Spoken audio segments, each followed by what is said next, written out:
खुलुमबाय लोगोफोर गिबि गिबियावनो आंनि चेनेलाव नोंथांमोन बयखौबो बरायग्रोनाय जाबाय लोगोसे दिनै आङो दंफैयो जोंहा सनितपुर जिल्ला हालामनि सिङावनो थानाय राङापारा आरो बे राङापारानि सिङावनो थानाय जोंहा दरसे गामि दिन्दांपारा होननाय मोनसे गामि दं आरोना बे गामियाव आङो दायो दंफैयो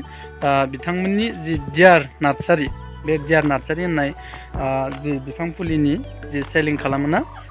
बेयाव आं दंफैयो आरोना बिथांमोननि जि नार्सारि दा जोंहा बे फंबाय सानैनि आरोना बे डियार नार्सारिया बिथांमोनानो खालामदों दा बिथांमोननि डियार नार्सारि जि बेयाव मा मा बिफां फुलि मोननाय जायो आरो बिथांमोना दा बावैसो गोदान दामानि जोंनि ससियेल मिडियायाव ट्रेन्डिं जाबाय थानाय मोनसे जि आबाद नङा होमबा ना कक' आबाद होननाय दा बे बिफां फुलिखौनो बिथांमोना खोब बुरजायै लाबोना दोनफैदों आरोना दा बेखौनो बिथांमोननि खाथियाव आङो फैनानै एसे भिजिट खालामफैनाय जादों मा रोखोमै बिथांमोना बे बिफां फुलिखौ लाबोखो आरो बिथांमोना माबायदि बेखौ फानहरगोन बा सेलिं खालामगोन फांसेयाव मा बेसेबां खरै लायो आरो बेखौ माबायदि गायनाय जायो माबायदि हायाव गायनाय जायो आरो बियो देरनो थाखाय बा फिथाइ थाइजासिमाव खै बोसोरसो नांगौ जायो आरो फिथाइ थायखांनायनि उनाव माबायदि मा खालामनाय जायो बेखौ आं दायो बिथांमोननि सेराव एसे माखासे खोथाखौ सोंसै आरोना दा बिथांमोना एसे खोब गोबावानो जाबाय आरोना बेफोरबायदि आबादाव नांथाबनाया बेल' नङा खोब बिदिनो सिगां समनिफ्रायनो नांथाबबोगासिनो दं आरोना दासिमाव एसे जौगाबोहांगासिनो आरोना दा बे समाव आं बिथांमोनाव गोबां खोथाखौनो बे कक' आबादनि सोमोन्दै गोबां खोथा सोंलांसै आरो बिदिनो माखासे आबादनि सायावबो सोंलांगोन आरोना बिथांमोना माबायदि माब्लानिफ्राय मा खालामबाय थानाय दायो बे समाव आं बिथांमोननि जि इन्ट्रडाक्सन बा सिनायथि आं बेखौ लाग्रोनोसै बिथांमोना बबेनि मा जायगानि आरो माबोरै मा खालामनाय बेखौ आरोना अब्ला लोगोफोर नोंथांमोना भिडिअखौ फारि नायलांदो आरो लोगोसे भिडिअखौ मोजां मोनोब्ला नोंथांमोना लाइक शेयार साबस्क्राइब खालामबानो जाबाय आरो जायफोरनो बेफोरबायदि बिफां फुलिनि गोनांथि जायो बिथांमोननि डियार नार्सारि बेयाव फैनानै लांफैनो हागोन आरोना खबर लाबानो जाबाय मबाइल नाम्बारफोरखौ आं स्क्रिनाव होनो हागोन हयथ' दा बिथांमोननि जि बेनार डियार नार्सारिनि जि नार्सारि डियार नार्सारि बिथांमोननि जि बेनार बेयावनो दंखायो जा मबाइल नाम्बारा बेयाव नायनानैबो नोंथांमोना खबर लानो हागोन आरोना दायो आं बे समाव बिथांमोनखौ सिनायथि लाहोनोसै आरो लोगोफोर जाहा बिसोर सानैयानो दायो बिथांमोना गावसिनि सिनायथिखौ फारियै होलांदो दे खुलुमबाय रायजोफोर आंनि मुङा रुद्राम बसुमतारी जिल्ला सनितपुर राङापारा हालामनि सिङाव थानाय सेनं दंग'पारानि आङो बेनिफ्राय बे डियार नार्सारिनिनो आंबो सासे बिगोमायानो बुंनानै ला सानैजोंनो जों जयेन मावो खामानिखौ बेखिनियानो आंनि सिनायथिया दे नोंथाङाबो नोंनि सिनायथिखौ होग्रो खुलुमबाय आंनि मुङा मुस्रि रुद्रेश्वर सरगियारि आरो आङो सनितपुर डिस्ट्रिक्टनि आरो गामि दिन्दांपारा लोगोफोर नोंथांमोना मिथिबाय जानांगौ बिथांमोननि जा सिनायथि बिथांमोना बेखौ होलांबाय दायो जोङो नैबे नुदोंना बेकग्राउन्डआव कक' आबादनि जा बिफां फुलि दा बिनि बागै जोङो बिथांमोनाव एसे सोंनानै एक्सप्लेन खालामनो नाजानोसै आरोना जे बिथांमोना बेखौ माबोरै लाबोनाय आरो माबायदि बेखौ फानहरनाय जायो आरो बिनि प्रडाक्ट बिनि मुलाम्फा बिनि जि गायनाय बेफोर मा सिस्टेम बेखौ बिथांमोनाव फारियै सोंलांसै आरोना दायो थख' जों ओरै थाबायनानै बेरायलांसै आरोना लोगोफोर नै जोंहा बेफोरनो आरोना जि कक' आबादनि जि बिफां फुलि बेफोरनो नुनायाव जोङो तितासाप बिफां फुलि बायदि नुयो आरोना नै जि बुरजा लाबोदोंना बिथांमोना नै बिराद बुरजा थांखादों बिराद गोजाननिफ्राय लाबोदों आरोना गारि भारायाबो बिराद थांखादों बेफोरनो गोजा आरोना दे दा बे समाव नोंथांमोना नैबे जि कक' आबादनि सायाव एसे फंनैसो नायगिरि बिथांमोननिसिम एसे खावलायहरदो दे बुंहरदो रायजोफोर कक'आ बिफाङा नैबेनो तितासाप बायदि नुयो आरोना नुनायाव नाथाय बियो तितासाप दंफां नङा बे जाबाय कक'आ बिफां जायखौ जोङो गय बिफांनि सिङाव इन्टारक्रपिं हिसाबै जोङो मावनो हायो आरो गय बिफांनि सिङाव मावनानै जोङो बेखौ बेनिफ्रायबो माने इनकाम खालामनो हायो आरो थारमाने दाबसे जायगानिफ्राय जोङो डाबल इनकाम खालामनो हायो आरो दा बेखौ गायनो थाखाय एक्सट्रा जायगानि गोनांथि गैया जोंहा गय बारि सिङाव बेखौ क्रपिं खालामनो हायो आरो दा अब्ला नोंसोरो बे बिफां फुलिखौ लाबोनाया बांद्रायथ' गोबाव जायाखैना बांद्राय गोबाव जायाखै सप्तासेनि एसे बारबाय जानो हागौ सप्तासे बारबाय ना आदसा गोबां खरस थांदों खोमा ना बेसे गोजाननिफ्राय लाबोनाय जोङो बेखौ गवालपारा डिस्ट्रिक्टनिफ्राय लाबोनाय जादों सासे आदानिफ्राय बेखौ जों दायो सेलिं खालामनो थाखाय लाबोदों आरो जोंनि राङापारा हालामाव बेफोरबायदि कक'आ आबादनि बिफां फुलि सोरबा गायखांबाय नामा बा जोंनि राङापारा हालामावहाय गायनाय दङ मथा मथि 2-2.5 बोसोर सिगाङाव गायनाय दायो बिथांमोननिया थांनानै दङ बिफाङा आरो फिथाइबो थायबाय आरो बिसोरनिया आरो दा गोदान गोबां मानसिफ्रा गायदों मथा मथि बे बोसोराव 10,000सो दंफां गायबाय जानो हागौ गोबाङानो गायबाय बे बोसोराव सानजा लाइनाव गोबां गायदों आरोना मानसिनिफ्राय दा अब्ला बे समाव नैबे जि कक'आ आबादनि बिफां फुलि ना बेखौ जोङो माबायदि जायगायाव गायनाय जायो आरो बेखौ माबायदि गायनांगौ बिनि जा प्रडाक्ट ना बेखौ माब्लासिम बेसे गोबाव बोसोरनि उनाव बियो फिथाइ थायो आरो फिथाइ थायखांनायनि उनाव जों बेखौ माबायदि मा खालामनानै मुलाम्फा जाहोनो हायो बिनि बागै एसे फोरमायहरलाय आं दहायनो बुंखाबाय बेखौ गायनो थाखाय जोङो गय बारि सिङाव बा जिखुनु बिफांनि सिङाव गायनो हायो बेखौ गायनो थाखाय एक्सट्रा हानि गोनांथि गैया नाथाय हाया जोंहा एसे गोजौ जानांगौ जाय हायाव दै थाया बे हायाव जों गायनो हागोन आरो दै थायोबा बे दंफाङा थांनाय नङा सोरमिलांनो हागौ आरो बे बिफांनिफ्राय जोङो फिथाइखौ मथा मथि 2 बोसोरनिफ्राय 3 बोसोरहालागैयाव मोननो हायो आरोना 1.5 बोसोरनिफ्रायनो थायो बिफाङा फिथाइया नाथाय बेखौ जोङो प्रपारलि मोननो थाखाय 3 बोसोरसिम नेनो गोनां जायो आरो 3 बोसोरनिफ्राय माने प्रपारलि थायगोन आरो बेयो दा बिनि जा मा होनो बिफां फुलिनि जा प्राइस बेखौ एसे फोरमायना हरलाय माने फांसेयाव माबायदि बिफांनि दामखौ लायो माने फुलियाव रायजोफोर जोङो बिफां फुलिनि दामखौहाय बारा खालामनाय जायाखै दा जोंहा सोरबाबा 50 दाल सोरबाबा 100 दाल सोरबा 200 दाल गायनो थाखाय सानो बेखौ जोङो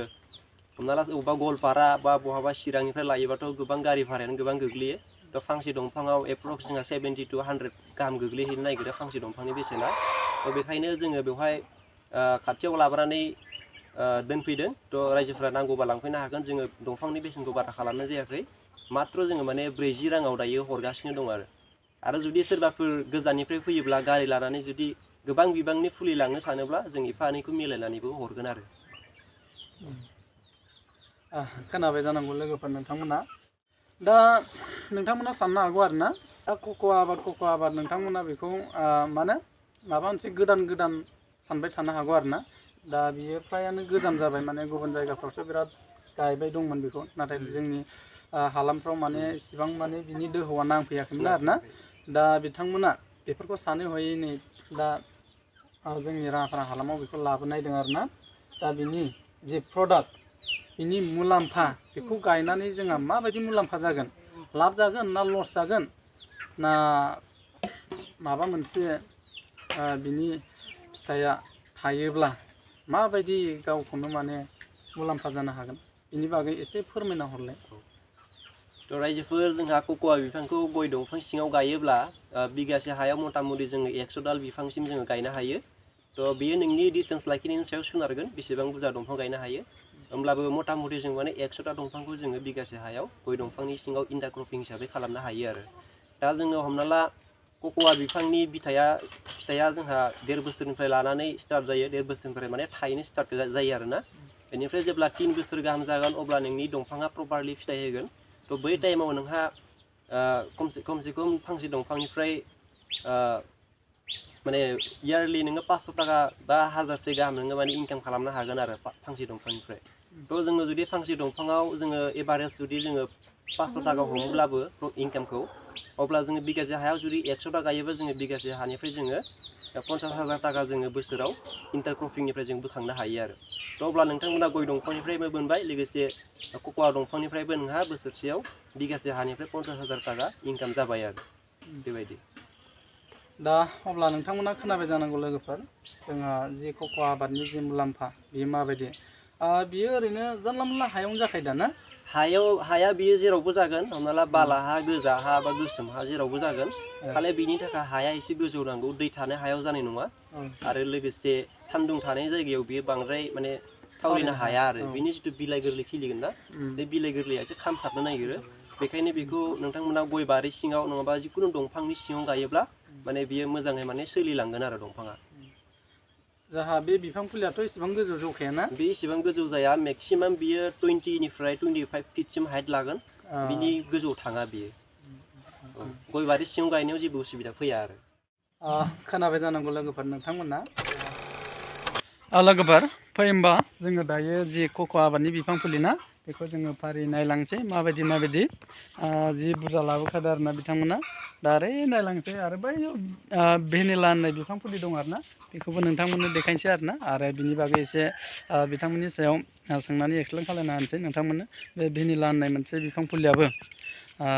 जाहा आथिखालाव बिराद ट्रेन्डिं सोलिगासिनो बियो माबायदि प्रडाक्ट जायो माबायदि मा सिस्टेम बेखौबो बिथांमोना लाबोदो आरोना गोबां गोजाननिफ्राय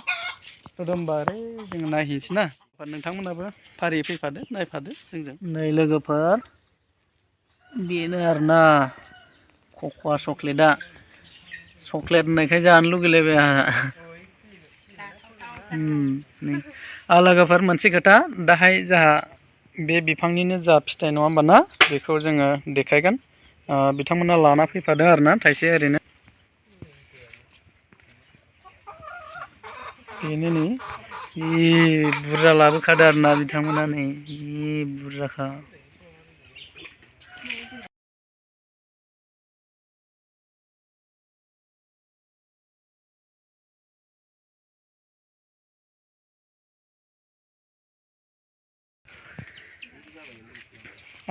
बेना गासिबो बिफां फुलिया बेफोरनो दा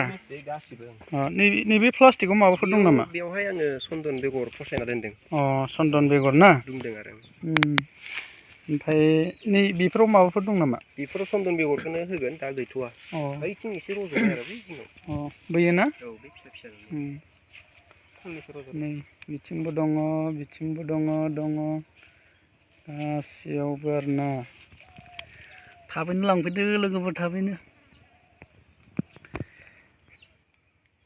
आरो लोगोफोर बेनोनो चन्दन दंफाङा चन्दन दंफाङाथ' मा जायो बिनि बागै नोंथांमोना मिथिखायो जानांगौ आं बेखौ एसेबां एक्सप्लेन खालामबाय थालिया बेफोरनो आरोना नै माखासे लांजोब्बाय नै बेफोर खालि जाजोब्बाय जायगाया नै लोगोफोर कमलायाबो मोनथारसिगोन नै एकदमबारे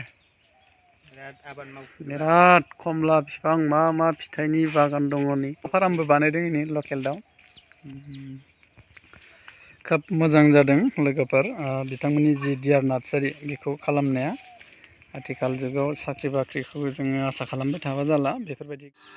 लोगोफोर नै नुबायना बेनो जोंहा जि कक'आ चक्लेट होननायनि जि फिथाइ ना बेनो आरोना नुनायाव नै मोदोमफुल बायदि नुयो आरोना एकदम जाथावथाव बे मोनबाय आरोना मोननानै मोनब्रेलायबाय आरोना लोगोफोर बियो दायो जों बेखौ माने हानानै नायनोसै खोमा दे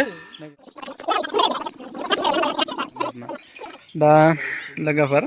भिडिअखौ गोबाव खालामलिया जोङो बेखिनियावनो दोनथ'नोसै दा बेनिखायनो नोंथांमोना भिडिअखौ मोजां मोनोबा एसे लाइक शेयार साबस्क्राइब खालामना होबानो जाबाय आरो लोगोफोरनो खोन्था आरोना